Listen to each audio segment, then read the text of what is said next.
પાસે જે કઈ છે તે જ આપેલું છે, તારા માટે આપવાનું આવે, મારો હાથ ક્યારેય પાછો ના પડે, કારણ કે ધારે તો તું કરોડપતિ પણ બનાવે ને રોડપતિ પણ બનાવે છે. આપનાર પણ તું જ છે, લેનાર પણ તું જ છે. આખા વિશ્વનો વૈભવ હે પ્રભુ તારા પગના અંગૂઠા નીચે છે. મારી પાસે જે કઈ છે તારી કૃપાથી છે. કહીએ તો ખરા ભગવાને બહુ આપ્યું છે પણ છૂટે છે ખરો? હે આપ્યું, જેને આપ્યું એને તો આપીએ. મારા ભાઈ કાલ બોલતા હતા, મને દુઃખ તો થયું થોડું.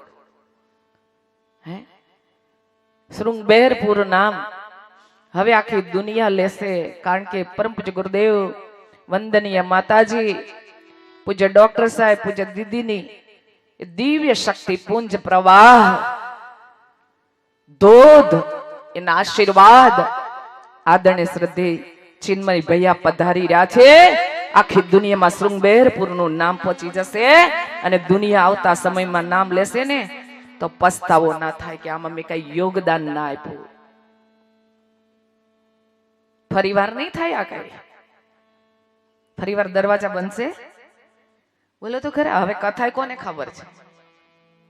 હે તો એની ઈચ્છા કોને ખબર? લે જો કથા તો થવાની જ છે એમ કે, પણ કથા એમનેમ થોડી થાય. કથામાં જોઈએ ને કે નહીં. દાનની પરંપરા શાસ્ત્રોમાં બતાવી, દાન દ્વારા ભગવાન રીઝે છે. એટલે તો આપણને દાન કરવાનું કીધું. અધિક મહિનો આવ્યો, ગોપીઓને કીધું કે દાન કરો. ગોપીઓએ દાન કર્યું તો કૃષ્ણ ભગવાનને આપ્યું તું, કઈ બાકી નહોતું રાખ્યું. એટલે તો ગોપીઓ કહેવાની. કેમ ગોપીઓ જ કે? હે ગોપીઓને જ કેમ નામ લેવામાં? ગોપીઓને છેલ્લે કહી દીધું કે ભગવાનને કઈક જોઈએ છે, શું આપશો? ભગવાન જે માગે તે આપીશું, એવું કહી દીધું છેલ્લે. હે અને ભગવાનની સાથે ગોપીઓને, ભગવાન ગોપીઓ સાથે રહી. આપણે તો એવું તો કઈ આપવાનું નથી. ગોપીઓ બધું છોડી દીધું, ઘર બાર છોડી દીધા, છોકરા છોડી દીધા, પરિવાર છોડી દીધો, પોતાનું શરીરનું ભાન પણ છોડી દીધું. આપણે એવું કરવાનું કેતા નથી, કરતાય નહીં હો પાછા. આ બધા આવશે મારી પાસે, ઘર બાર છોડવાનું ક્યાં કીધું? અમે નથી કેતા કોઈ નહીં. ઘર પરિવાર કુટુંબ સાથે રહીને બસ આપણી શક્તિ પ્રમાણે આપણે યોગદાન કરીએ, સહયોગ કરીએ. પરમ પૂજ્ય ગુરુદેવ પાસે ટાટા બિરલા જેવા આવીને કીધું, તમારે યુગ નિર્માણ યોજનાનું કાર્ય કરવું છે ને, માગો. કેટલા જોઈએ? ધનનો ઢગલો કરી દઉં. પરમ પૂજ્ય ગુરુદેવ કીધું, બેટા તારી ભાવનાને વંદન કરું છું. તારો ભાવ જાગ્યો ને આપવાનો, તો વંદન કરું છું. મારે ધનનો ઢગલો જોતો હોત તો મારો સીધો કોન્ટેક્ટ ઉપર છે ભગવાન સાથે. માગી ન લઉં ધનનો ઢગલો? બેટા આવતા જન્મમાં મારા દરેક બાળકોને તારા જેવા ધનપતિ બનાવવા છે, માટે મારા બાળકનો હૃદયનો રૂપિયો એ મારી બેંક છે. સ્વયં મહાકાળ સદગુરુ એમ કહેતો હોય કે મારું બાળકનો હૃદયનો રૂપિયો મારી બેંક છે. પરમ પૂજ્ય ગુરુદેવ બે વસ્તુ કીધી. બહુ નસીબદાર છે હો આપણે ગાયત્રી પરિવારમાં. બે, એક મારી હાલતી ચાલતી બેંક એ મારા બાળકો છે, અને બીજું કીધું મારી હાલતી ચાલતી શક્તિ પીઠ એ મારા બાળકો છે. એની બેંક તો ના બની શકે, પણ આવા ભગવાનના કાર્ય અંદર, લોક કલ્યાણના કાર્યની અંદર ફૂલની તો ફૂલની પાખડી અવશ્ય અર્પણ કરીએ. 10મો ભાગ ભગવાનનો આપણી પાસે છે, છતાં પણ 10મો નો આપતો કે નહીં. પરમ પૂજ્ય ગુરુદેવ કીધું, બેટા તારો જીવ નો હાલે તો ચિંતા ના કરીશ, પણ ફૂલની તો ફૂલની પાખડી અર્પણ કરજે. કારણ કે પરમ પૂજ્ય ગુરુદેવ બતાવ્યું છે, મારા ભાઈએ કાલે પણ બતાવ્યું છે કે મારું કામ કોઈ એક વ્યક્તિથી નહીં થાય, અને એક વ્યક્તિને હું કરવા પણ નહીં દઉં. એને લખેલું છે. જો અહીંયા એવા ઘણાય મારા બાળકો છે કે એકલો મારો કાર્યક્રમ સરસ રીતે કરી શકે, પણ હું નહીં કરવા દઉં. શું કામ? કે એકલો કરશે તો કદાચ એને અભિમાન આવશે કે મારું એકલાનું કાર્ય છે, મેં એકલાએ કર્યું. પરંતુ બેટા એની અંદર દરેકને હું સહભાગી બનવા માટે બેટા હું પ્રેરણા આપીશ, કારણ કે બધાને એમ થાય કે આ કાર્ય એ અમારા બધાયનું છે, અમે સાથે મળીને કર્યું છે બેટા, એને આશીર્વાદ મળ્યા વગર નહીં રહી. આજે ભગવાન કોઈ માધ્યમ દ્વારા આપણને આશીર્વાદ માટે આપવા માટે આવ્યો છે, માટે ફૂલની તો ફૂલની પાખડી. તમે જુઓ કેટલો મોટો કાર્યક્રમ છે. હમણાં 2 દિવસની અંદર આપણું નગર ભગવાનના વાલા બાળકોથી, એના પાવન ચરણોથી આપણું નગર એ પાવન પવિત્ર હજી પણ શક્તિ ઉર્જાથી ભરપૂર બનવા જઈ રહ્યું છે. અને આદરણીય સંતે ચિન્મય ભાઈ આવી રહ્યા હોય તો આપણે કોઈ વાતની કચાશ ના હોવી જોઈએ. કોઈ માણસ અહીંયા આવે ને એ કોઈ સામાન્ય માણસ નહીં હોય. પરમ પૂજ્ય ગુરુદેવ સ્વયં મહાકાળે પસંદ કરેલો એનું બાળક આવશે, અરે ભોજન લેશે ને એ પ્રસાદ પણ આપણું નસીબ છે કે કણ આપણા પૈસાના પેટમાં પડશે ને એ મણ થઈને પાછો આપશે. બેટા મારા કાર્ય અંદર આપી દેજે, હું 1 ના 1000 કરી તારી જોલીને છલકાવી દઈશ. આટલું બધું આપવા તૈયાર છે પણ આપણાથી છૂટતું નથી. દાનની પરંપરા અવસર ભગવાન આપે, યોગ આપે, સમય આવે ઓળખી લઈએ. સાથે સાથે કીધું છે કે અભિમાન આવી જાય તો જીવને ભગવાન કેટલો બધો દૂર ફેંકી દે છે. અભિમાન રાવણ ધારે તો ભગવાન બની શકે મતો, એટલે જ્ઞાન હતું, તપ હતું, શક્તિ હતી. સ્વયં મહાકાળને પ્રગટ કર્યા હતા, એને શું નડ્યું?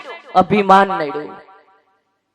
અભિમાની વ્યક્તિ ક્યારે ભગવાનની નજીક જઈ શકતો નથી. રોજ ભગવાનને પ્રાર્થના કરીએ મને ક્યારે કોઈ વાતનું અભિમાન ના આવે. સાથે ગઈકાલનો દિવસ દેવમાનવ સમીક્ષા પ્રકરણ, માણસના 3 પ્રકાર, નર પશુ, નર પિશાચ અને દેવમાનવ. પ્રજ્ઞાપૂર્ણનો બીજો ભાગ, એનો મંત્ર માણસના 3 પ્રકાર બતાવ્યા. દુનિયામાં 3 પ્રકારના માણસો જોવા મળે. પશુ જેવું જીવન, ખાવું પીવું સૂવું, હું ભલું મારું ઘર ભલું. એક છાણના કીડા જેવું જીવન, એક અનાજના કીડા જેવું જીવન. ઘરની બહાર એક ડગલું, કોઈના ભલા માટે નહીં, કોઈના કલ્યાણ માટે નહીં, કોઈના ઉદ્ધાર માટે નહીં. એને પશુ જેવું જીવન કીધું છે. એક પ્રાર્થના કરું છું તમને, કથા સાંભળ્યા પછી સમયને બગાડતા નહીં. મેં કાલે કીધું ને ટપાલી બનીને આવીશ, સમાચાર આપા એને કીધું છે, મને વારે વારે કહે છે બેટા આ તો યાદ કરાવજે. કેમ કે અખંડ દીપક શાંતિકુંજ હરિદ્વારની અંદર 1926 થી પ્રજ્વલિત છે, અને 2026 માં 100 વર્ષ પૂરા થાય છે. માં ભગવતીનો જન્મ પણ 1926 ની અંદર થયો, અને 2026 માં માં ભગવતીના 100 વર્ષ પૂરા થવા જઈ રહ્યા છે. એમાં આખા દુનિયાની અંદર આ અવસર ઉજવવાનો છે. એમાં આપણું યોગદાન હોવું જોઈએ કે કોઈ ગામ, હવે કોડીનાર જિલ્લાનું કોઈ ગામ બાકી ના રહેવું જોઈએ જ્યાં પરમ પૂજ્ય ગુરુદેવના વિચારો ના પહોંચ્યા હોય. બસ માત્ર ટપાલી બની જવાનું, પછી કરવું ન કરવું, આવું ન આવવું એના હાથમાં છે. અને તમે જો માં ભગવતીને આજે ચેતના એટલી વ્યાપ્ત બની, અમે તો અનુભવ કરી શકીએ, ખાલી કહી ના શકીએ. જ્યાં જઈએ ત્યાં આમ આશ્ચર્યચકિત, બસ રડવું આવે. આ કઈ શક્તિ કામ કરે છે, કલ્પના ના કરી હોય એવું સદભાગ્ય આપવા માટે માં તડપી રહી છે. મારું બાળક ક્યારે મારે ચરણે આવે, મારું થોડું કામ કરે, ક્યારે એની ઝોલી ભરી દઉં. માં તડપી રહી છે. 2026 સુધીનો સમય અદ્ભુત સમય છે. જો જતો રહેશે ને તો પસ્તાવો થશે. માટે જાગી જજો, સમય બગાડતા નહીં. જે સમય મળ્યો મારા ગુરુદેવના વિચારોને વ્યક્તિ સુધી પહોંચાડવું. બસ કોઈ પણ માધ્યમ લ્યો, કોઈ પણ માધ્યમ, સ્વાધ્યાયથી માંડીને દરેકને મારી વિનંતી છે, પ્રાર્થના છે. ઘર તો બધાય છે, પશુ પક્ષી, ઘર, પરિવાર, કુટુંબ એ પણ ફરજો બજાવે છે. આપણને તો વિશેષતા ભગવાને આપી. ગઈકાલે આપણે જોયું હતું, તો કંઈક તો કરીએ, જીવન ધન્ય બને. પશુતા, અસુરતા, પોતે પતનની ખાઈમાં પડે, પોતે તો બરબાદ થાય, કેટલા નહીં ખાઈમાં નાખે. ધ્યાન રાખજો. પરંતુ ગુરુદેવે નાની નાની વાતો જગાડ્યા છે. બેટા આ યુગમાં બહુ ધ્યાન રાખજો. બહારથી બહુ સરસ દેખાતો હશે, સરસ મજાના કપડા પહેર્યા છે, મીઠું મીઠું બોલતો છે, પણ એની વૃત્તિ રાક્ષસને શરમાવી અધમ હશે. બેટા આ યુગમાં ધ્યાન રાખજો. એવું નથી કે બધા ખરાબ છે, સારા પણ છે માણસો, જેનાથી દુનિયા ટકી રહી છે, ચાલી રહી છે, આ દુનિયાનું બેલેન્સ રહ્યું છે. એવા દેવ માનવો જે બની ગયા એને પરમ પૂજ્ય ગુરુદેવ પ્રજ્ઞા પુરાણમાં યાદ કર્યા. ગઈકાલે આપણે વ્યાખ્યા સમજ્યા હતા. સાથે પ્રજ્ઞા પુરાણ એટલે શું? પ્રજ્ઞા પુરાણ પરમ પૂજ્ય ગુરુદેવ શ્રી રામ શર્મા આચાર્યજી, જેને વેદ મૂર્તિ તપોનિષ્ઠ પંડિત કહેવામાં આવ્યા છે, એને બતાવ્યું, બેટા મારી વેદનાની વાણી, મારા હૃદયની વાણી પ્રજ્ઞા પુરાણ એ મારો પ્રાણ છે. પ્રજ્ઞા પુરાણ માણસને જીવન જીવવાની કલા શીખવાડે છે. તું શું કરી રહ્યો છે, તારે શું કરવું જોઈએ, માણસને એક માર્ગ બતાવે છે. પ્રજ્ઞા પુરાણ માણસને નિર્ભય બનાવે છે. આજે ડરતો માણસ નિર્ભય બને, બસ. પ્રજ્ઞા પુરાણ આ જીવનો હોકાયંત્ર છે. હોકાયંત્ર વગર ચાલે નહીં. જીવનની અંદર એના વિચારો લઈશું ને તો આ ગાડીને કોઈ તકલીફ પડવાની નથી. પ્રજ્ઞા પુરાણ રત્નોની ખાણ છે. એક એક દ્રષ્ટાંત, એક એક અમૂલ્ય રત્ન છે. હીરા કિંમતી છે ને એનાથી પણ અનેક ગણા કિંમતી આ દ્રષ્ટાંતો છે. એક દ્રષ્ટાંત હૃદયમાં ઉતરી ગયું તો આપણો આત્મા એટલો શોભશે આ દુનિયામાં કે માણસ બધાથી અલગ દેખાશે. સાથે સાથે પ્રજ્ઞા પુરાણ એ સમસ્ત શાસ્ત્રનો સાર છે. પ્રજ્ઞા પુરાણની અંદર એક ભગવાનની વાત નથી. રામાયણ, ભાગવત, ગીતા, વેદ, ઉપનિષદ, શાસ્ત્રોની વાતો મંથનના રૂપની અંદર કોઈ ગ્રંથ બાકી નથી રાખ્યો, કોઈ જગ્યા બાકી નથી રાખી, અને અંતે પ્રજ્ઞા પુરાણની રચના કરી. દરેક શાસ્ત્રનો સાર છે. કોઈ શાસ્ત્રો સમજાય ના સમજાય, ઉપનિષદો સમજાય ના સમજાય, દરેકનો સાર લઈ અને પ્રજ્ઞા પુરાણની રચના કરી છે. એટલા માટે કહેવામાં આવ્યું છે કે દૂધનો સાર ઘી. 5 લીટર દૂધ કોઈને કહીએ કે પી જાવ તો પીવાય? આને હલાવજો આમ કે આમ, પીતા હોય પૂછવું સારું, પીવાય? એક હારે 5 લીટર દૂધ પીવાતું નથી. દૂધને મેળવીને દહીં બનાવીને, દહીંને વલોવીને, માખણ કાઢીને, માખણને ગરમ કરીને ઘી બનાવીને, એ ઘીની અંદર સરસ મજાનો શીરો શેકીને કોઈ એમ કે લો આ શીરો ખાઈ જાવ તો ખવાય. પણ 5 લીટર દૂધ એક સાથે પીવાતું નથી. દૂધનો સાર ઘી, ફૂલોનો સાર મધ. સરસ મજાના ફૂલ છે, રંગબેરંગી ફૂલ છે, ગમતા ફૂલ છે, સુગંધિત ફૂલ છે. ફૂલને મિક્સરમાં નાખીને જ્યુસ બનાવીને ગ્લાસ ભરીને કોઈ એમ કે લો ફૂલનો જ્યુસ પી જાવ, પીવાય? હા કે ના તો કયો નહીં. વડે પીતા હોય પૂછવું સારું. તમને ક્યાંથી બેન ખબર, અમે તો પીએ છીએ. પૂછવું સારું ને, આ જમાનો છે, પૂછીને કામ કરવું. પીવાય? નો પીવાય. પણ ફૂલ ઉપર મધમાખી બેસીને મધને ઘરમાં લાવીને દવામાં નાખીને રોટલીમાં લગાવીને ચમચીમાં લઈને કોઈ કે લો ચાટી જાવ તો ચટાય. મધને ચટાય પણ ફૂલનો જ્યુસ પીવાતો નથી. દૂધનો સાર ઘી, ફૂલોનો સાર મધ, સમસ્ત શાસ્ત્રનો સાર ઇતિ પ્રજ્ઞા પુરાણ. પ્રજ્ઞા પુરાણ એ દરેક શાસ્ત્રનો સાર છે. માટે આપણા ઘરમાં જો ના હોય ને તો સ્થાપિત કરજો, સ્થાપિત કરજો. ખાલી મૂકી રાખવાથી કઈ મળશે નહીં. કથા સાંભળ્યા પછી એટલો તો સંકલ્પ લેજો કે 5 લીટી જ કહું છું, 5 જ લીટી વાંચજો. કેટલો સમય લાગે? હે અરે બેન, વાંચવું જ ખબર હોય ને કેટલો સમય લાગે? 2 મિનિટ લાગે. હે અને ઘણા મારા બા છે ને કહેતા, બેન અમે ભણેલા નહીં પણ ઘરમાં વહુ દીકરી ભણેલી હોય તો અમે એને કહીએ કે બેટા થોડુંક વાંચ ને, અને પછી અમને બહુ જાણવા મળે છે. હે ને આપણે ભણેલા ન હોય ને એને કહેવાનું હાલતા ચાલતા પ્રેમથી કહેજો એટલે વાંચી દેશે. અને વાંચી દે ને તો પછી ધીમે ધીમે ભલે ને કામ કરતી હોય, મોબાઈલ હાથમાં હોય. હે ને આજકાલની દીકરા દીકરીઓ મોબાઈલ ને નીચે મૂકે જ ક્યાં 1 મિનિટે નહીં.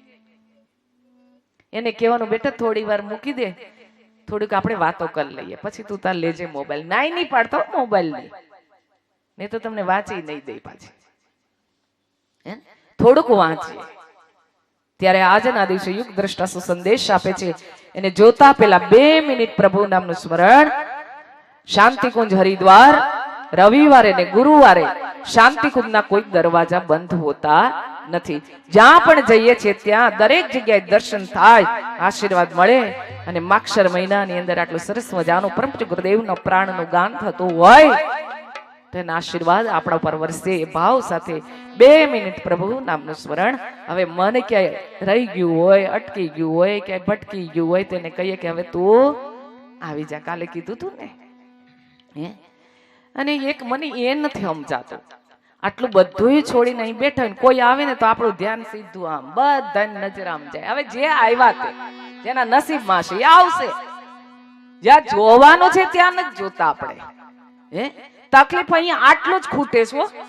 ભાઈ કીધું ને, મારા બેને કીધું, મારા ભાઈને પ્રશ્ન પૂછ્યો કે કથા કેમ નથી સફળ થતી, એનું કારણ આટલું જ છે, બીજું લાંબુ કારણ જ નથી.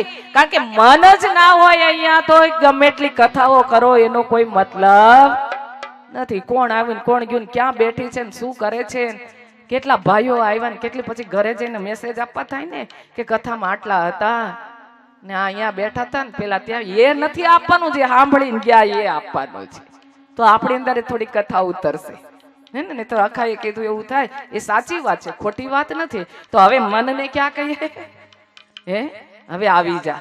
હે ને, ધોધમાર વરસી રહ્યો છે અને એ વરસી રહ્યો છે તો આપણું મનરૂપી પાત્ર જેવું રાખીશું એવું ભરાશે. તો 2 મિનિટ પ્રભુ નામનું સ્મરણ. ગુરુદેવ તુમારી જય જય હો, મહાકાલ તુમારી જય જય હો. ગુરુદેવ તુમારી જય જય હો. શ્રી રામ તુમારી જય જય હો, માँ भगवती तुम्हारी जय जय हो. श्री राम तुम्हारी जय जय हो, माँ भगवती तुम्हारी जय जय हो. गुरुदेव तुम्हारी जय जय हो, महाकाल तुम्हारी जय जय हो. गुरुदेव तुम्हारी जय जय हो, महाकाल तुम्हारी जय जय हो.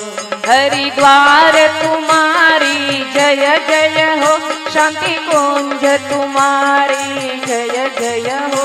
हरिद्वार तुम्हारी जय जय हो, शांति कुंज तुम्हारी जय जय हो. प्रखर प्रज्ञा तुम्हारी जय जय हो, सजल श्रद्धा तुम्हारी जय जय हो. प्रखर प्रज्ञा तुम्हारी जय जय हो, सजल श्रद्धा तुम्हारी जय जय हो. गुरुदेव तुम्हारी जय जय हो, श्री राम तुम्हारी जय जय हो. गुरुदेव तुम्हारी जय जय हो, श्री राम तुम्हारी जय जय हो. वेद माता तुम्हारी जय जय हो, देव माता तुम्हारी जय जय हो. वेद माता तुम्हारी जय जय हो, देव माता तुम्हारी जय जय हो. विश्व माता तुम्हारी जय जय हो, गायत्री माता तुम्हारी जय जय हो. विश्व माता तुम्हारी जय जय हो, गायत्री माता तुम्हारी जय जय हो. गुरुदेव तुम्हारी जय जय हो, महाकाल तुम्हारी जय जय हो. गुरुदेव तुम्हारी जय जय हो, महाकाल तुम्हारी जय जय हो. अखंड दीपा तुम्हारी जय जय हो, यज्ञशाला तुम्हारी जय जय हो. अखंड दीपक तुम्हारी जय जय हो, यज्ञशाला तुम्हारी जय जय हो. सप्त ऋषि तुम्हारी जय जय हो, ज्ञान मशाल तुम्हारी जय जय हो. सप्त ऋषि तुम्हारी जय जय हो, ज्ञान मशाल तुम्हारी जय जय हो. गुरुदेव तुम्हारी जय जय हो, माँ भगवती तुम्हारी जय जय हो. गुरुदेव तुम्हारी जय जय हो, माँ भगवती तुम्हारी जय जय हो. हिमालय धाम तुम्हारी जय जय हो, पूज्य दादा गुरुदेव तुम्हारी जय जय हो. हिमालय धाम तुम्हारी जय जय हो, दादा गुरुदेव तुम्हारी जय जय हो. गंगा मैया तुम्हारी जय जय हो, गौ माता तुम्हारी जय जय हो। गंगा मैया तुम्हारी जय जय हो, गौ माता तुम्हारी जय जय हो। ओ गुरुदेव तुम्हारी जय जय हो, माँ भगवती तुम्हारी जय जय हो। गुरुदेव तुम्हारी जय जय हो, माँ भगवती तुम्हारी जय जय हो। गुरुदेव तुम्हारी जय जय हो, महाकाल तुम्हारी जय जय हो। गुरुदेव तुम्हारी जय जय हो, महाकाल तुम्हारी जय जय हो। बोले युगाधिपति महाकाल की जय। આજનો ત્રીજા દિવસનો ટોપિક છે સત્ય અને વિવેક પ્રકરણની અંદર નારીની ભૂમિકા શું છે. પેલા મંત્ર જોઈએ, ત્યારબાદ એને સમજવાનો પ્રયત્ન કરીશું. પ્રજ્ઞા પુરાણનો ત્રીજો ભાગ, પરિવાર નિર્માણ.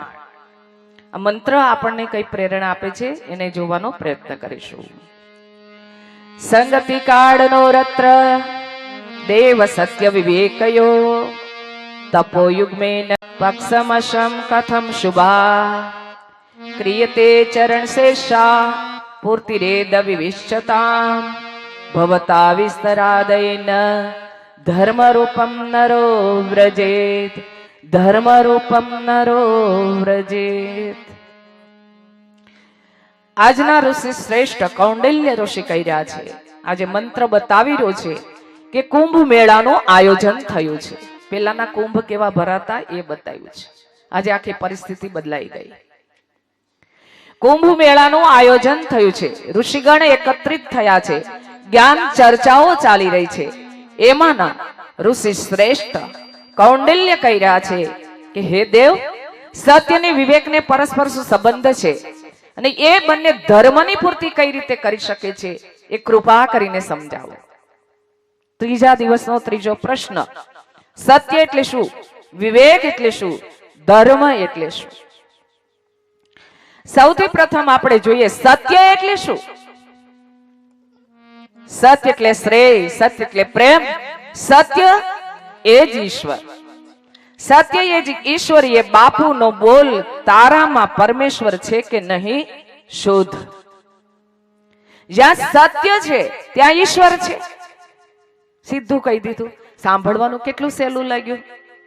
તો આપણી રીતે જોઈએ. આપણે સત્યનો અર્થ છે સાચું બોલવું, એમાં સત્ય આવી ગયું ના. સત્યનું વરણ કરવું, સત્યને ધારણ કરવું, સત્યનું આચરણ કરવું.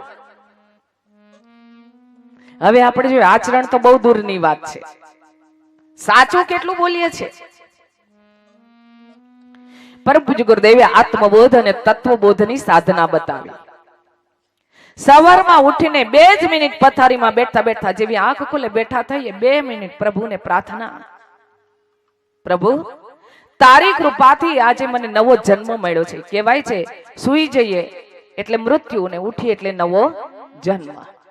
તારી કૃપાથી આજે મને નવો જન્મ મળ્યો છે, માટે હું મારું કામ તો કરવાની જ છું, સ્વાર્થનું કાર્ય કરવાની જ છું, પરંતુ પ્રભુ મારા દ્વારા પરમાર્થ કાર્ય થાય, તારું કાર્ય થાય એવી મને શક્તિ આપો.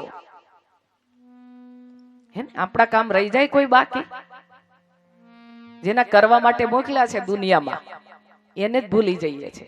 અને પછી જાતા જાતા પસ્તાવો થાય, મેં કાંઈ ન કર્યું, આખું જીવન મારું જતું રહ્યું. હવે મારે કરવું છે તો મારા પગ નથી હાલતા, મારી કમર નથી કામ કરતી, મારાથી બેહાતું નથી, માળા ફેરવું તો ખાલી ચડી જાય છે. ભગવાન કે મેં તને આપ્યો તો સમય, પણ કાંઈ કર્યું નહીં. આપણા માટે વાપરી વાપરીને, સ્વાર્થ માટે વાપરી વાપરીને શરીર ખતમ કરી નાખીએ. એના માટે વાપરતા રહીશું તો એને દયા આવશે કે બિચારીને થોડીક ચાલતી રાખવા દે મને, તો મારું હજી વધારે થોડુંક કામ કરશે. સાંજે સુતા પેલા 2 મિનિટ સુવા જઈએ ને, 2 જ મિનિટ પથારીમાં બેઠા બેઠા પ્રાર્થના, પ્રભુ આખો દિવસ મારાથી જે કઈ સારું થયું છે તારી કૃપાથી થયું છે, તારી ઈચ્છાથી થયું છે, એ તારા ચરણે અર્પણ કરું છું. પરંતુ આખો દિવસ મારાથી કઈ ભૂલ થઈ હોય, મારાથી કઈ ખોટું થયું હોય, કારણ વગર મેં કોઈને દુખી કર્યા હોય તો પ્રભુ માફી માંગુ છું, મને માફ કરજે. ફરીવાર આવી ભૂલ ના થાય એના માટે પ્રભુ તું મને રોકજે, મને ટોકજે. ભૂલ થાય અને ભૂલને બતાવનાર જો જિંદગીમાં એક મળી જાય ને વિરલો, તો આપણો બેડો પાર થઈ જાય. આજે ભૂલ થાય કે ને આપણને કે તમે આવી ભૂલ, તો એ નથી ગમતું આપણને. તમે કોણ કહેવા વાળા મને? હું બધું હારું જ કરું છું. આ માણસ છે, ભૂલ થાય. હું જ આમ સર્વજ્ઞાની પરફેક્ટ એવું માનીએ અને કેટલી ભૂલો કરી નાખે. પરમ પૂજ્ય ગુરુદેવ બતાવે, બેટા એને ક્યારેય ના ભૂલીશ. તારી ભૂલ કોઈ બતાવે ને એને ક્યારેય ભૂલીશ નહીં, કારણ કે તારું ભલું ઈચ્છે છે એટલે ભૂલ બતાવે છે, તારું સારું ઈચ્છે છે એટલે ભૂલ બતાવે છે. આપણા હિતે છું હોય ને, આપણું સારું ઈચ્છતા હોય ને, એ જ આપણી ભૂલ બતાવે. બાકી તો બધા ખોટા વખાણ કરે ને પાછળથી વાતો કરે.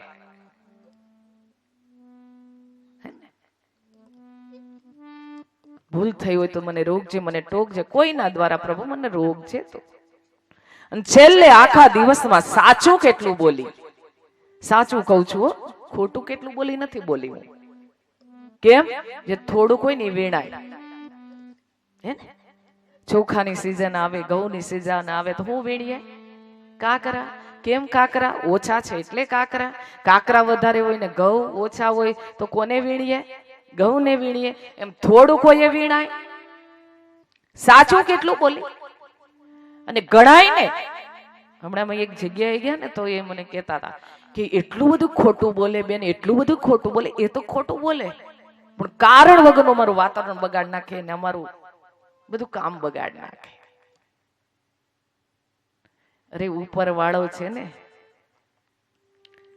એ કોઈ નથી છોડતો. દુનિયા તો માની જાય, બની જાય, પણ ઉપર વાળો કોઈ ના છોડે. પોતે તો ખોટું બોલે, કેટલા ને કારણ વગર મારી નાખે, હેરાન કરી દે. પરમ પૂજ્ય ગુરુદેવે બતાવ્યું, બેટા ખોટા માણસનો ક્યારેય ભરોસો ના કરીશ. એ ક્યારે તને કારણ વગર મારી નાખશે એની ખબર નહીં પડે. એટલે તો નાનકડું દ્રષ્ટાંત આપ્યું, તમે સાંભળેલું પણ હશે. આપણને સમજાય એટલે શેઠ દુકાનમાં માલ રાખે, ભેળસેળ કરે ને જેટલા ગ્રાહક આવે ને કે ઉપરવાળાને સોગન હું કઈ ખોટું નથી બોલતો. સંત પસાર થાય છે, ખોટું કરે, ખોટું બોલે, ઉપરવાળાને સોગન ખાઈ અને છોડવાનો છે ઉપરવાળો. સંત બતાવતો નથી, જવા દો. પોતાના કામે જાય, ફરી સાંજ પડે એની કુટિયાએ જવા માટે ફરી પસાર થાય.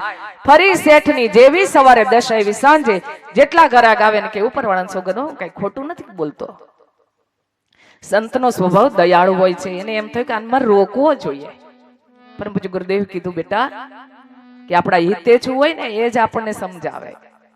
સંત છે, એની ફરજ છે કે મારી ફરજ છે, મારે એને રોકવું જોઈએ. ખોટું કરે ને ખોટું બોલે એટલે તરત જ પેલા પાસે જઈને કે શેઠ પાસે જઈને કે કોની સોગન ખાય? ડાકોર વાળાની? તો કે ના. દ્વારકા વાળાની? તો કે ના. હરિદ્વાર વાળાની? તો કે ના. વીરપુર વાળાની? તો કે ના. તો કયા ઉપર વાળાની સોગંદ ખાય? તો કે મારા ઉપર ભાડે રહે છે ને એની ખાઉં છું. પોતે તો ખોટું કરે પણ કારણ વગર બીજાને મારી નાખે.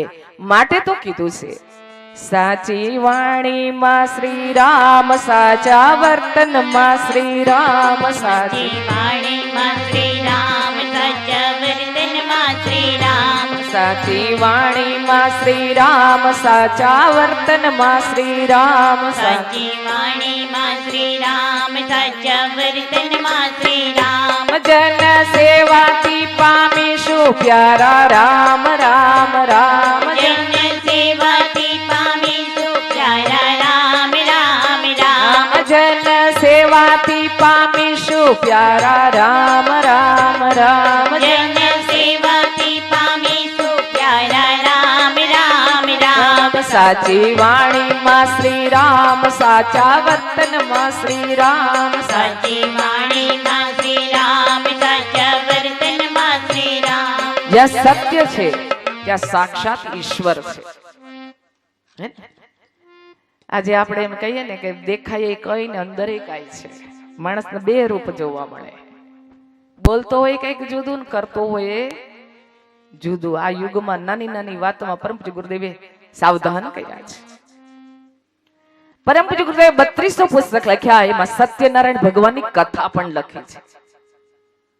લીધી છે ચોપડી, એમાં લખ્યું છે જ્યારે સત્ય સ્વરૂપ પરમાત્માનું આવાહન થાય છે ત્યારે ભગવાન પધારે છે. હવે આ વાત આવી તો એક વાત પૂછો ને, આજે ટોપિક એ છે, મારી ફરજ પણ છે કે સત્યનારાયણ ભગવાનની કથામાં ક્યારે ગયા ખરા અથવા તો કરી ખરી? હા કે ના તો કયો ખબર પડે. હા, આમંત્રણ આવ્યું હોય, આપણને બોલાયો હોય, ક્યારે ગયા? જો સાચું જ કહી દો ને, બધી ખબર છે. ઘંટડી વાગે ત્યારે, નહીં તો નાનું છોકરું ને જતો લઈ લે, જોઈએ તો કેટલા અધ્યાય ચાલે છે. એટલે તો કીધું વસ્ત્રો થના નાયલોન તણા, લજ્જા ક્યાંથી હોય? ભક્તો થયા પ્રસાદ તણા, ભગવાન ક્યાંથી હોય?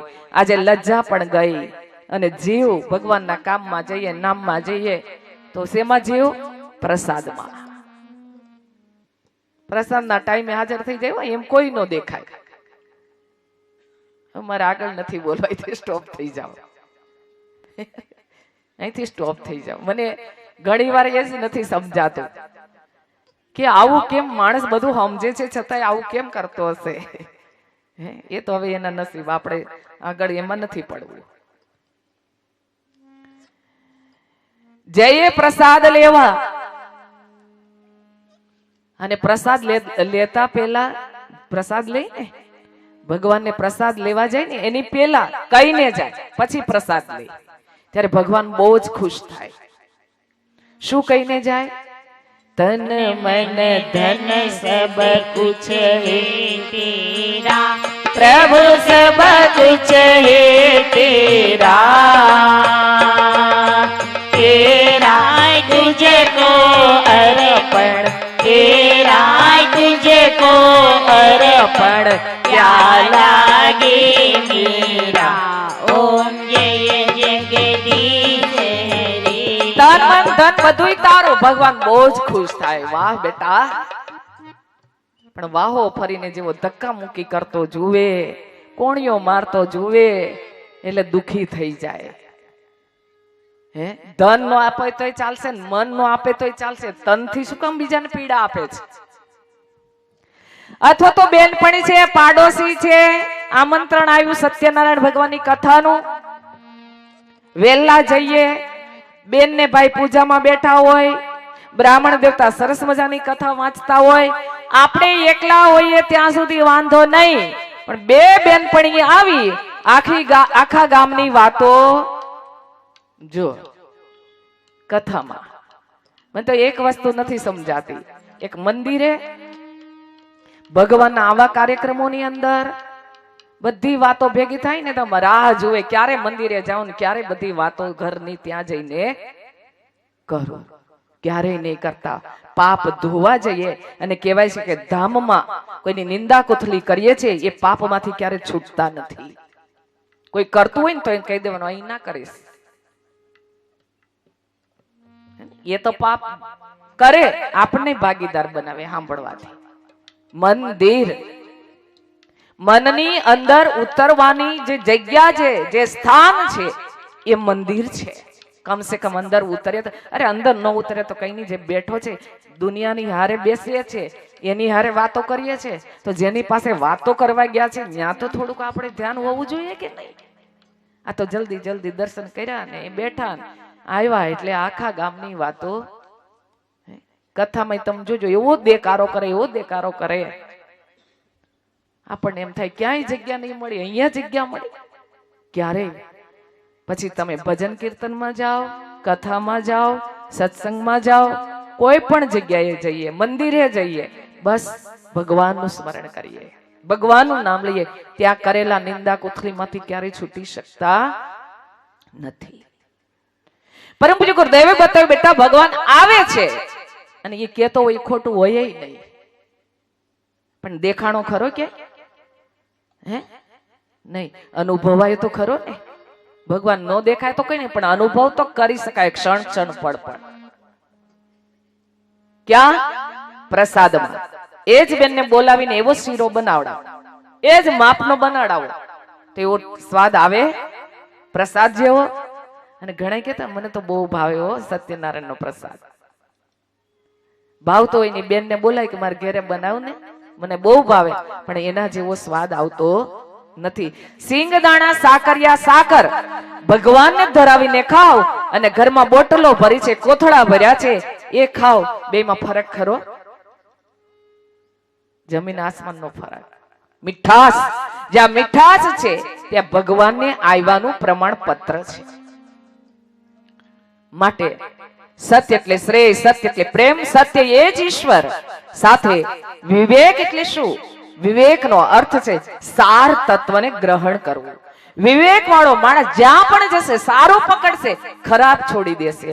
આજે દુનિયાની ઊંધી પરિસ્થિતિ, ખરાબ ક્યાં છે એ જ જોવા આવે. ગમે એટલો સારો માણસ હોય ને, ખરાબ ક્યાં કરે છે સીધી રીતે ની મૂળિયામાંથી કાઢી આવે, ભૂલે ખરાબ ક્યાં. પણ એ ખબર નથી, ખરાબ જોતા જોતા આપણે ખરાબ થઈ જઈએ છીએ. વર્ષો પહેલા ગામડાની અભણ બાયો પાનબાઈ ને ગંગા સતીએ વિવેકની વાતો એ જમાનામાં કરી દીધી. હે મેરુ તો ડગે પણ જેના મનડા ડગે નહીં પાનબાઈ. ગમે દુનિયા હાલી જાય તો ભલે હાલી જાય, પણ ભગવાન પ્રત્યે આપણું મન ડગવું ના જોઈએ. આપણે તો વાત વાતમાં ડગી જાય. જરા કઈક થયું એટલે છોડો એને, હું તો માનતી જ નથી, હું તો આવવાની નથી, મારે કઈ કરવું નથી. એ હું કર્યું કેવાય, એ હું માન્યું કેવાય. વર્ષો પેલા અભણ બાયો ગામડાની પાનબાઈ ને ગંગા સતી આજે દુનિયાને પ્રેરણા આપી રહી છે. વિવેકનો અર્થ છે સાર તત્વને ગ્રહણ કરવું. જેવી રીતે ભગીરથ ઋષિ માં ગંગાને પૃથ્વી પર લાવ્યા, એમ પરમ પૂજ્ય ગુરુદેવ શ્રી રામ શર્મા આચાર્યજી એ જ્ઞાન ગંગા માં ગાયત્રીને આ ધરતી ઉપર લાવ્યા. અને બેટા, માં ગાયત્રીના ચરણોમાં બેસીને વેદ મંત્ર દ્વારા તારા વિવેકને જગાડ, તારો બેડો પાર થઈ જશે. ગાયત્રી ને ગાયત્રી મંત્ર ને ગાયત્રી પરિવાર કોઈ ધર્મ સંપ્રદાય નથી. આખી દુનિયાને ચાહે કોઈ પણ ને માનતો કેમ ના હોય, આખી દુનિયાને પ્રણિત કરીને મંત્ર આપ્યો ગાયત્રી મહામંત્ર. બેટા, નિત્ય મહામંત્ર દ્વારા તારી અંદર પડેલા વિવેકને જગાડ. જ્યાં સુધી વિવેક નહીં જાગે ત્યાં સુધી તું ક્યારેય સુખી નહીં થાય. અને કહેવામાં આવ્યું છે કે વિવેક વગરનો માણસ બ્રેક વગરની ગાડી જેવો છે. બેઠા છો ખરા બ્રેક વગરની ગાડી? અરે બેન, કઈ બેસાતું હોય, આવું પૂછાતું હોય? શું થાય? હે ભટકાઈ જાય. એમ વિવેક નહીં હોય તો આપણું જીવન પણ ભટકી જશે. માટે મહામંત્ર દ્વારા તમે જો માં ગાયત્રીનું વાહન એ હંસ છે. હંસ એ ભૂખ્યો રે પણ ખરાબી ક્યારેય ખાતો નથી. એમ વિવેક વાળો માણસ ખરાબી છોડી દેશે, સારું જ લેશે. વિવેકને જગાડો. બધું હશે પણ વિવેક નહીં હોય તો કદાચ આપણે સુખ પામી નહીં શકીએ, શાંતિ પામી નહીં શકીએ. ત્રીજું બતાવ્યું ધર્મ એટલે શું? ધર્મ ઇતિ ધાર્યા. ભગવાને બતાવેલા નીતિ નિયમો સિદ્ધાંતોનું વરણ કરો, આચરણ કરો, એ ધર્મ. ધર્મની વ્યાખ્યા આપણે પહેલા દિવસથી સમજતા આવ્યા છીએ. ધર્મ કોઈ વાડવી નથી, સંપ્રદાય નથી, સમુદ્રની માફક ચારે બાજુ ફેલાયેલો છે. જે જગ્યાએ જવાની ઈચ્છા થાય એ જગ્યાએ જઈને ધર્મની વ્યાખ્યાને સમજવાનો પ્રયત્ન કરીએ. ધર્મ ઇતિ ધાર્યા. ભગવાને બતાવેલા નીતિ નિયમો સિદ્ધાંતોનું વરણ કરો, આચરણ કરો, એ ધર્મ. આપણે એમ કહેતા હું રામ ભગવાનને બહુ માનું છું. રામ ભગવાને રામાયણની અંદર જે કુટુંબ પરિવાર માટેની પ્રેરણા બતાવી છે, શું આપણા કુટુંબ પરિવારમાં છે? એ ધર્મ. આપણે એમ કહેતા હું કૃષ્ણ ભગવાનને બહુ માનો છો. ભગવાન શ્રી કૃષ્ણ ગીતાની અંદર જે કર્મનો સિદ્ધાંત બતાવ્યો છે એવા આપણા કર્મો છે, એ ધર્મ. આપણે એમ કહેતા હોય હું સ્વામિનારાયણ ભગવાનને બહુ માનું છું. સ્વામિનારાયણ ભગવાને શિક્ષાપત્રી અંદર નીતિ નિયમો સિદ્ધાંતો બતાવ્યા છે. શું આપણા જીવનમાં છે? એ ધર્મ. ધર્મ ઇતિ ધાર્યાત. ભગવાને બતાવેલા નીતિ નિયમો સિદ્ધાંતોનું વરણ કરો, આચરણ કરો, એ ધર્મ. પરંતુ સાવધાન કર્યા પરમ પૂજ્ય ગુરુદેવે, બેટા આ દુનિયામાં ધ્યાન રાખજો, આજે ધર્મના નામે ઘણી જગ્યાએ ખૂબ ખોટું થઈ રહ્યું છે, ખરાબ થઈ રહ્યું છે. આજે માણસોને ધર્મ પ્રત્યે શ્રદ્ધા નથી રહી. બહારથી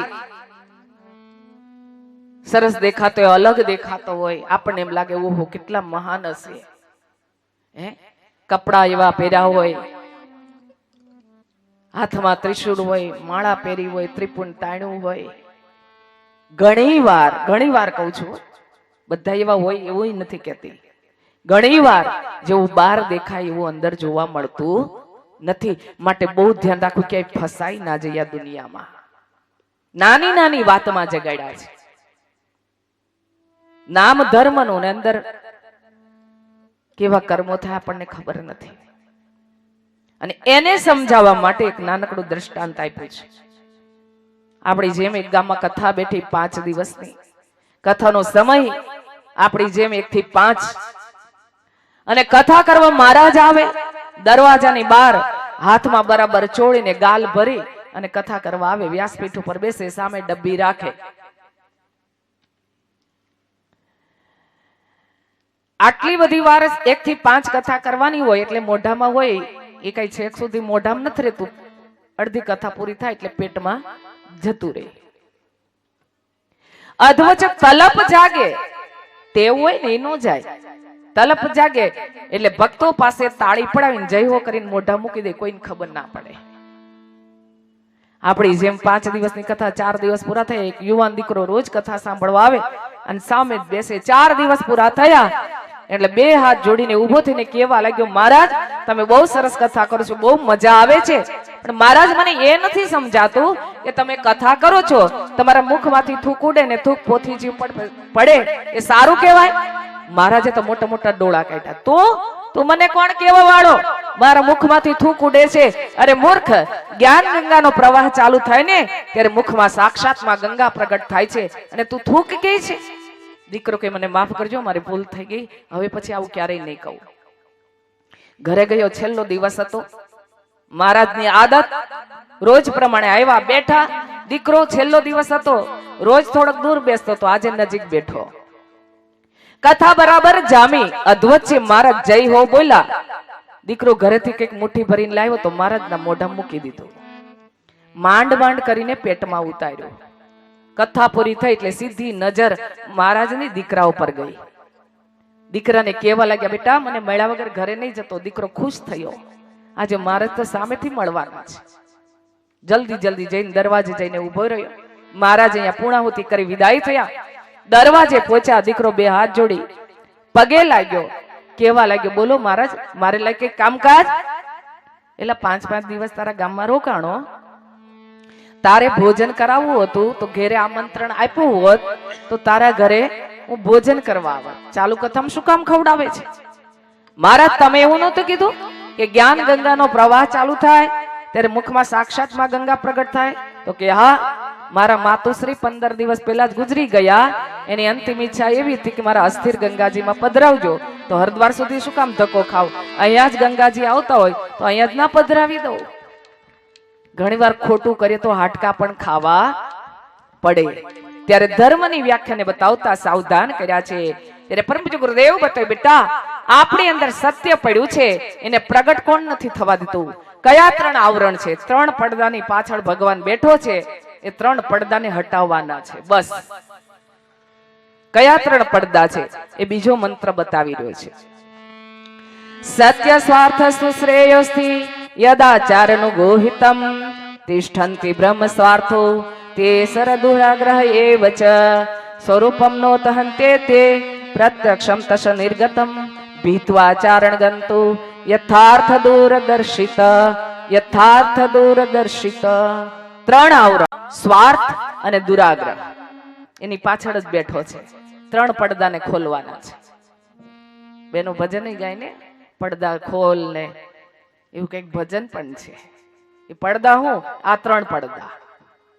દુરાગ્રહ, પોતાનો આગ્રહ રાખે, હું કહું તેમ કરવાનું, હું કહું ત્યાં જવાનું, હું કહું તેમ બેસવાનું, હું કહું તે જ કરવાનું. દુરાગ્રહ વાળો વ્યક્તિ ક્યારે ભગવાન નજીક જઈ શકતો નથી. બીજું સ્વાર્થ, આપણે વ્યાખ્યા સમજાતા ગઈકાલે સ્વાર્થની. સ્વાર્થી માણસનો ક્યારે ભરોસો રાખવો નહીં. સ્વાર્થ હશે ત્યાં સુધી જ મીઠો સંબંધ રાખશે, પૂરો થઈ જાય પછી ઓળખતો પણ નથી. ત્રીજું દુરાગ્રહ, દુરાગ્રહ, સ્વાર્થ, અને ત્રીજું ભ્રમ. ભ્રમમાં રાજતો વ્યક્તિ પોતાને કંઈક સમજે, હું કંઈક છું. આપણે કહીએ ને તો ભ્રમ જાગ્યો છે, પોતાને કંઈક સમજવાનું, પોતાની જાતને ભૂલી જાય ભ્રમ વાળો વ્યક્તિ. પરમ પૂજ્ય ગુરુદેવે સાહિત્ય લખ્યું ને તે પહેલું જ લખ્યું, હું કોણ છું. હું આપણને ક્યારેય ભૂલવાનું નહીં. ગમે તે આવે, ગમે તે બનીએ, ગમે ત્યાં પહોંચીએ, પણ જાતને ક્યારેય ભૂલવાની નહીં. ભ્રમ વાળો વ્યક્તિ ભગવાનની નજીક ના જઈ શકે. પોતાને કંઈક સમજવું, હું કંઈક છું. સમજાણું નહીં તો સમજે. પેલાના જમાનામાં ટીવી નહોતા, નાટકો ભજવાતા હતા. વડીલોને પૂછી જોજો, પેલા શ્રી રામલીલા, શ્રી કૃષ્ણ લીલા જોઈને એમાંથી લોકો પ્રેરણા લેતા હતા. ગામ ગામ નાટકો ભજવાતા હતા. એમાં એક યુવાન ભાઈને એક નાટકમાં પાત્ર ભજવવાનું આવ્યું, રોલ મળ્યો રાણા પ્રતાપનો.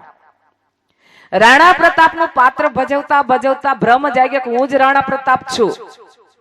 રાણા પ્રતાપના કપડા પહેરે, મોટી મૂછો, હાથમાં ભાલો, માથે પાઘડી, ઘરમાં હાલતો જાય, ચાલતો જાય, બધાને કહેતો જાય, હું એટલે કોણ? હું એટલે રાણા પ્રતાપ. ઘરનાને એમ કે આને રોજ નાટકમાં જવાનું એટલે પ્રેક્ટિસ કરતો હશે, શીખતો હશે, શીખવા દો.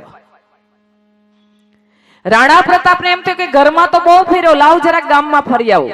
વાંધો નહીં ને, શૃંગબેરપુર નું નામ લઉં તો હે? હા કે જોવો પેલા, લાવ જરાક શૃંગબેરપુરમાં ફરી આવું. રાણા પ્રતાપના કપડા, માથે પાઘડી, હાથમાં ભાલો. જે કોઈ ગામમાં મળે ને કે હું એટલે કોણ? હું એટલે રાણા પ્રતાપ. એટલે બધાને એમ કે આ એનું ચસકી ગયો છે, ફરવા ગયો રાણા પ્રતાપને. રાણા પ્રતાપને એમ થયું ગામમાં બહુ ફેરો, લાવ જરાક બાજુના મોટા શહેરમાં ફરી આવું, રાજકોટ જઈ આવું. અને રાજકોટની બસ આવી, ઊભી રહી, કંડક્ટરે દરવાજો ખોલ્યો. એટલે રાણા પ્રતાપ બસના પગથિયા ચડતા જાય અને કંડક્ટરને કહેતા જાય, હું એટલે કોણ? એટલે રાણા પ્રતાપ કંડક્ટર કે વતાવ્યા જેવો નથી, આવવા દો બસમાં. રાણા પ્રતાપ બસમાં ચડ્યા, દરવાજો બંધ થયો, બસ ઉપડી. આખી બસ મુસાફરોથી ભરેલી હતી, આનંદ કિલોલથી મુસાફરી કરતા હતા. અને બસ ઉપડી, રાણા પ્રતાપ બસમાં હાલતા જાય, ચાલતા જાય, મુસાફરોને કહેતા જાય, હું એટલે કોણ? હું એટલે રાણા પ્રતાપ. એટલે બધા ચૂપ થઈ ગયા, અને વતાવ્યા જેવો નથી, હાથમાં ભાલો છે, એટલે બધા ચૂપ થઈ ગયા. બસમાં એકદમ શાંતિ. ડ્રાઈવર વિચાર કરવા લાગ્યો કે આટલી શાંતિ ક્યાંથી આવી બસમાં? એટલે પાછળ ફરીને જોવ એટલે ડ્રાઈવર ને રાણા પ્રતાપની નજર એક થઈ. ડ્રાઈવર ને રાણા પ્રતાપ કે હું એટલે કોણ? હું એટલે રાણા પ્રતાપ. ડ્રાઈવર વિવેકશીલ હતા, કંડક્ટરને ઈશારો કર્યો. શૃંગબેરપુરથી બસ ઉપડી. રાજકોટ જતા જતા અધવચ્ચે વેરાન જગ્યા આવી, મોટા મોટા ઝાડ આવ્યા. ત્યાં ડ્રાઈવર બસ લઈ ગયા. કંડક્ટરે ઘંટડી મારી, ચિત્તોડગઢ, ચિત્તોડગઢ. એટલે રાણા પ્રતાપ ત્યાં ઉતરી ગયા અને બસ ત્યાંથી વિદાય થઈ ગઈ. રાણા પ્રતાપનું શું થયું કોઈને ખબર પડી નહીં. માટે ભ્રમમાં રાજતા વ્યક્તિની આવી દશા થાય છે. ભ્રમ પણ સારો નથી. ત્યારે આ 3 આવરણોનું ભેદન કોણે કર્યું? તે ઇતિહાસના પાને અમર બન્યા. ત્યારે પરમ પૂજ્ય ગુરુદેવે હરિશ્ચંદ્ર રાજાને યાદ કર્યા. જ્યાં સત્યની વાત આવે ત્યાં હરિશ્ચંદ્રને યાદ કરવામાં આવે, જે રાજામાંથી સત્યવાદી બન્યા. ક્યારે બન્યા? વ્રતનું પાલન કરી રહ્યા હતા. ગુરુ વિશ્વામિત્રએ કહ્યું કે કેમ ખબર પડે કે તમે વ્રતનું પાલન કરો છો? તમારે રાજપાટને છોડી દેવું જોઈએ. હે ગુરુદેવ, હું ક્યાં છોડું? તમારા ચરણે સોંપી દઉં છું. અને હું સંકલ્પ કરું છું અજાણી જગ્યાએ જઈને મારા વ્રતનું પાલન કરીને જ જંપીશ. ગુરુદેવ મને આશીર્વાદ આપો. ગુરુદેવ આશીર્વાદ આપે છે ત્યાં જ એમના ધર્મપત્ની તારામતી દોડતા દોડતા આવે છે. હું પણ તમારી સાથે આવીશ. હરિશ્ચંદ્ર રાજા જે વ્રતના પાલન કરવા માટે ગુરુદેવના આશીર્વાદ લઈને તૈયાર થયા છે, ત્યાં તારામતી પોતાના પતિના ચરણે પ્રાર્થના કરે છે કે હું તમારી સાથે આવીશ. હરિશ્ચંદ્ર કહે છે, હે દેવી, તમે રાણી છો, અહીંયા અજાણી જગ્યાએ જાઉં છું, રહેવાનું મળશે કે નહીં, ખાવાનું મળશે કે નહીં, મને ખબર નથી, માટે રહેવા દો. તારામતી કહે છે, ના, હું તમારી સાથે આવીશ. ધર્મપત્ની કોને કહેવાય એ અહીંયા બતાવ્યું છે. આપણી આગળ ધર્મપત્ની, ધર્મ નામ જોડાઈ ગયું ને, એ ત્યારથી જોડાણું છે. હરિશ્ચંદ્ર ના પાડે છે ત્યારે તારામતી કહેવા લાગ્યા કે હું માત્ર ને માત્ર તમને સહયોગ આપવા માટે આવી રહી છું.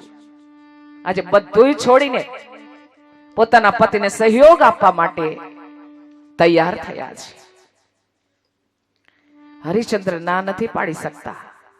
ઇતિહાસ બતાવે પતિને પત્ની ગુરુદેવને પગે લાગે છે, આશીર્વાદ લે છે. ત્યાં નાનકડો, જેની ઉંમર બહુ નાની બતાવી છે, 7 વર્ષનું કોમળ બાળક, ફૂલ જેવું કોમળ બાળક, જેનું નામ રોહિત છે, એ આવીને માનો હાથ પકડી લે છે. માં, હું પણ તારી સાથે આવીશ, હું તને સહયોગ કરીશ. માથી નાનો પડાણી. કહેવાય છે કે દીકરો મા બાપ કરતા પણ સવાયો છે. આ મા બાપના સંસ્કારો બતાવી રહ્યા છે. સંસ્કાર કોને કહેવાય? આપણા ભાઈ કહે ને, બાળકોને વારસામાં ધન નહીં, સંસ્કારો આપજો. વારસો તો ખબર નહીં એનો સારો ઉપયોગ કરે કે ભગવાન જાણે. સંસ્કાર હશે ને કે ક્યારે ખોટું નહીં કરે. નાનો દીકરાએ હાથ પકડી લીધો છે. માં, હું તને સહયોગ કરીશ. પતિ પત્ની નાના કોમળ બાળકને લઈને અજાણી જગ્યાએ જાય છે, જ્યાં કોઈ ઓળખતું નથી, જાણતું નથી. પતિને પત્ની વિચાર કરે છે, મફતનું નથી ખાવું, માગીને નથી ખાવું, નાના મોટું કામ કરીને જ પેટ ભરીશું. વિચાર કરજો, એક રાજા રાણી જે સંકલ્પ લઈને નીકળ્યા છે, માગીને નહીં, મફતનું નહીં, નાના મોટું કામ કરીને જ પેટ ભરીશું. હાટ ભરાણું છે, હાટમાં ઉભા ઉભા હરિશ્ચંદ્ર બૂમો પાડે છે, મને કોઈ કામ આપો, મને કોઈ કામ આપો. નગરનો સેનાપતિ આવે છે, ભાઈ તારે કામ જોઈએ છે? તો કે હા, અમારા નગરના સ્મશાનમાં કપાલી કોઈ નથી, જો કપાલીનું કામ મંજૂર હોય તો ચાલો. કપાલી એને કહેવાય જે સ્મશાનમાં મૃતદેહ આવે એને અગ્નિ સંસ્કાર આપવાનું કામ કરે, એને કપાલી કહેવામાં આવે છે. કોઈ નથી. હરિશ્ચંદ્ર કહે છે, ભાઈ મને મંજૂર છે. સેનાપતિ કહે છે, ચાલો.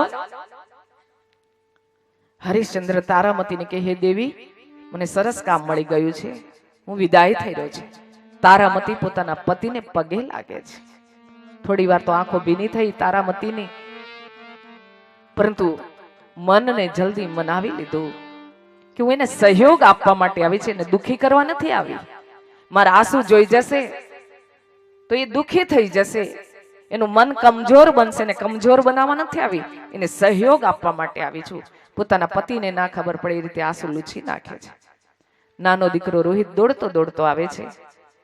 તારામતી કહે છે, બેટા તારા પિતાને સરસ કામ મળી ગયું છે, પગે લાગી લે. વિદાય થઈ રહ્યા છે. નાનકડો ફૂલ જેવું કોમળ બાળક પિતાના ચરણે પગે લાગે છે. હરિશ્ચંદ્ર રોહિત ઉપર હાથ મૂકે છે. થોડી વાર તો મનમાં દુઃખ થાય, પરંતુ મનને મનાવી દે છે, હું દુઃખી થઈશ તો આ બંને શું કરશે?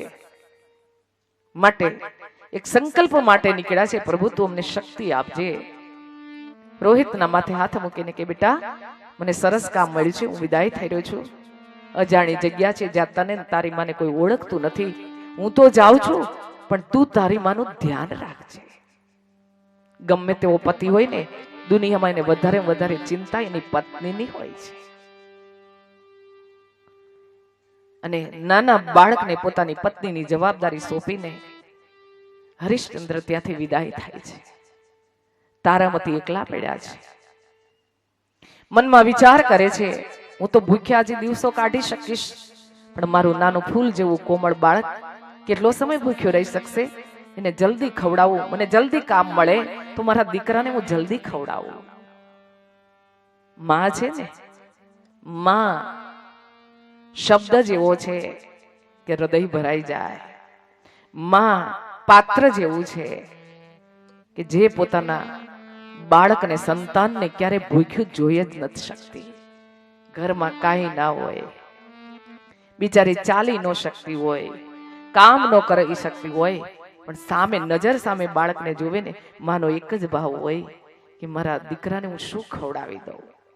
એનથી થાય નહીં, ચાલી ન શકે તોય પકડી પકડીને ચાલે, બેટા તને ભૂખ લાગી છે ને, હું થોડુંક બનાવી દઉં. તારામતીથી રહેવાતું નથી, મને જલ્દી કામ મળે, મારા દીકરાને હું ખવડાવું. તારામતી બૂમો પાડે છે, મને કોઈ કામ આપો, મને કોઈ કામ આપો. એક બેન આવી, બેન તારે કામ જોઈએ? તો કે હા, મારે ઘરે કામવાળી કોઈ નથી, જો કામવાળીનું કામ તને મંજૂર હોય તો ચાલ. તારામતી કહેવા લાગે, બેન મને મંજૂર છે. આજે દીકરાને ખવડાવવા માટે માં કામવાળી બનવા તૈયાર થઈ છે. જલ્દી મારા દીકરાને ખવડાવો. એ બેન કહે છે ચાલ. તારામતીએ રોહિતનો હાથ પકડ્યો, બેટા આપણને સરસ કામ મળ્યું છે, ચાલ. ત્યાં જે બેન કહે છે, ઊભી રહે, ક્યાં જાય છે? મેં કામ તને એકલીને આપ્યું, તારા દીકરાને નહીં. તારે આવવું હોય તો એકલી આવ, તારા દીકરાને નહીં લવાય. તારામતીના આંખમાં આંસુ આવી જાય છે, બે હાથ જોડાય બેનની સામે. બેન, અજાણી જગ્યા છે, મારો દીકરો ખૂબ નાનો છે, ફૂલ જેવો કોમળ છે, શું ખાશે, ક્યાં રહેશે? હું માં છું, મારાથી એને છૂટો ન પાડે, મારી સાથે આવવા દે. માં છે ને એ પોતાના દીકરાને ક્યારેય દૂર જોઈ જ નથી શકતી. ભલે આજકાલના દીકરાઓને માં ન ગમતી હોય, પણ માનું હૃદય અને એનું હૃદય એક હોય છે. એ છૂટું પડે ને, મારા હૃદયમાં ચેન નથી પડતું. મારા દીકરાને મારી સાથે આવવા દે. તારે લાવવો હોય તો એક વાત સાંભળી લે, તારાથી ક્યારેય મગાશે નહીં, હું તને ક્યારેય કઈ આપીશ નહીં. વાસણની અંદર એઠું જૂઠું જે કઈ વધ્યું છે તારે ને તારા દીકરાને ખાવું પડશે. મંજૂર હોય તો ચાલ. તારામતી કહે છે, બેન મને મંજૂર છે, બધી વાત મંજૂર છે, પણ મારા દીકરાને મારી સાથે રહેવા દે. માં બધું સહન કરવા તૈયાર થઈ દીકરાને સાથે રાખવા માટે. એ બેન કહે છે ચાલ. જાય છે, સવારથી સાંજ સુધી આખા ઘરનું કામ કરે છે. તારામતીના મુખ ઉપર કોઈ ફરિયાદ નથી, કોઈ દુઃખ નથી, કોઈ નિરાશા નથી, કોઈ ભય નથી, પણ હૃદયમાં પ્રાર્થના છે. હે પ્રભુ, હે પરમાત્મા, હે ગુરુદેવ, જેના માટે નીકળ્યા છે ને એમાં તું અમને સફળતા આપજે. આપણે પણ રોજ આ પ્રાર્થના કરવી જોઈએ સદગુરુના ચરણે. એનું કામ કરવા નીકળીએ ને, પ્રભુ ભલે અમે નાનું કામ કરીએ, તું સફળતા આપજે. નિષ્ઠાથી કરીએ, શ્રદ્ધાથી કરીએ. તારામતી સવારથી સાંજ સુધી આખા ઘરનું કામ કરે છે. દિવસો વીતવા લાગ્યા. ત્યાં એક દિવસ રોહિત પોતાના દોસ્તારો સાથે રમતો હોય છે. રમતા રમતા રોહિતને માં યાદ આવી. આપણે એમ લાગે ને કે છોકરા રમે છે, આપણે કામ કરી લઈએ, એને કઈ ખબર નથી, પણ ક્યારેય એવું નહીં માનતા. એ રમતા હોય ને, એ રમતમાં એને કેટલી વાર માં યાદ આવતી હોય, અને એ દૂરથી જોઈને જતા રહી કે મારી માં શું કરતી હશે. તમે જોજો, ઘણી વાર જોજો, રોહિતને માં યાદ આવી, મારી માં શું કરતી હશે. દોડતો દોડતો આવે છે, માનું દ્રશ્ય જોયું, રોહિતની આંખમાંથી આંસુડાની ધાર થઈ છે. સાંજ પડી, અંધારું થયું. મારી માં સવારની કામ કરે, સાંજ પડી છે, મારી મને થાક નહીં લાગતો હોય, મારી મને ઊંઘ નહીં આવતી હોય, મારી મને ભૂખ નહીં લાગતી હોય, મારી મને કોણ ખવડાવે. રોહિત માના દ્રશ્યને જોઈને આંખમાં આંસુડાની ધાર છે. મારી માં મારા આંસુ જોઈ જશે, તેનું મન કમજોર બનશે. મારી માને કમજોર બનાવવા નથી આવ્યો, મારી માને સહયોગ આપવા માટે આવ્યો છે. માને ખબર ન પડે એ રીતે આંસુ લૂછી નાખે છે. હસતો હસતો જાય છે માં પાસે. નાનકડો હાથ લાંબો કર્યો, માં સાંજ પડી ગઈ છે, અંધારું થઈ ગયું છે, તને થાક નથી લાગ્યો? માં તને ભૂખ લાગી છે ને, ઊભી થા, થોડુંક ખાઈ લે. એક બાજુ માને બેસાડે છે, રોહિત માના ખોળામાં બેસી જાય છે. તારામતી ભેટી પડે છે, મારા વાલા દીકરા, ભૂખ મને નથી લાગી, ભૂખ તો તને લાગી છે. કેવી માં છું, તને ખાવાનું પણ પૂછતી નથી, મને માફ કરજે. નાના નાના હાથથી રોહિત માના આંસુ લૂછે છે. તું રડે છે શું કામ માં? મારા દોસ્તારો સાથે રમતો તો ને, મારા દોસ્તારોએ મને બહુ ખવડાવી દીધું છે માં, મને ભૂખ નથી લાગી, મારું પેટ તો ભરેલું છે, જરા જોતો ખરી. તારામતીનો હાથ રોહિતના પેટ ઉપર પડે છે. તારામતીનું હૃદય ચિરાઈ જાય છે. મારા વાલા દીકરા, તારું પેટ કેટલું ઊંડું ઉતરી ગયું છે, ગાલમાં ખાડા પડી ગયા છે, આંખો ઊંડી ઉતરી ગઈ. બેટા, તે ક્યારેય ખાવાનું માંગ્યું નથી. હું કેવી માં છું, તને ભરપેટ ભોજન પણ આપી શકતી નથી, મને માફ કરજે. બતાવવામાં આવ્યું છે કે માં ને દીકરો વાસણની અંદર જે કઈ વધ્યું છે, અરસપરસ માં દીકરો ખાય છે. દિવસો પસાર થવા લાગ્યા. ત્યાં એક દિવસ રોહિત પોતાના દોસ્તારો સાથે રમતો રમતો દૂર ખેતરના શેઢે પહોંચી જાય છે. ખેતરના શેઢામાંથી સાપ આવી રોહિતને દંશ મારે છે. સાપે દંશ માર્યો છે. રોહિત બેભાન થઈને ઢળી પડે છે. મોઢામાં ફીણ આવી ગયું છે. શરીર લીલું કાચ બન્યું છે. રોહિતના દોસ્તારો દોડતા દોડતા તારામતી પાસે જઈને કહેવા લાગ્યા, તારા દીકરાને સાપે દંશ માર્યો છે. આ સાંભળીને તારામતીના મુખમાંથી ચીસ નીકળી જાય છે. દીકરા પાસે જવા તૈયાર થાય છે. ત્યાં જઈ બેન કહે છે, ઉભી રે, ક્યાં જાય છે? બેન, મારા દીકરાને સાપે દંશ માર્યો છે. તારા દીકરાને સાપે દંશ માર્યો તો ભલે માર્યો, આ કામ હજી બાકી છે, કામ કરી નાખ, ત્યાં સુધી ઘરની બહાર ડગલું નહીં ભરાય. તારામતી કામ કરવા લાગે છે. દીકરાને પ્રાર્થના કરે છે, મારા વાલા દીકરા, તારી માને માફ કરજે, હું તારું ધ્યાન પણ નથી રાખી શકતી. સાંજ પડી છે. ખેતરના શેઢે દોટ મૂકી છે. ત્યાં ફૂલ જેવું કોમળ બાળક મળદું થઈને પડ્યો છે. રોહિતની છાતી ઉપર માથા પછાડતી તારામતી પ્રાર્થના કરવા લાગી, મારા વાલા દીકરા, તારી મને માફ કરજે કે અંત સમયે તારી માં તારી પાસે ના આવી શકે. રોહિતના મૃતદેહને છાતીએ લગાડી આ બેનની ઘેર આવી. બેન, મારો દીકરો મૃત્યુ પામ્યો છે, તારા ઘરમાં કોઈ કોરું કપડું હોય તો આપ, મારા દીકરાને કફન ઓઢાડું. એ બેન કે છે, મારા ઘરમાં કોઈ કોરું કપડું નથી, મેં તને પહેલા જ કીધું તું, તારાથી કઈ મગાશે ને હું તને ક્યારે આપીશ નહીં. તારામતી રોહિતના મૃતદેહને એક બાજુ સુવડાવીને સાડીનો છેડો ફાડીને દીકરાને પ્રાર્થના કરે છે, મારા વાલા દીકરા, તારી મને માફ કરજે, આજે તારી માતને કોરું કફન પણ ઓઢાડી શકતી નથી. રાત પડી છે. વાલા દીકરાના મૃતદેહને છાતીએ લગાડી તારામતી સ્મશાન તરફ દોટ મૂકે છે. સ્મશાનના દરવાજામાં પગ મૂકે છે. ઓરું ઓઢેલું છે, મોઢું દેખાતું નથી.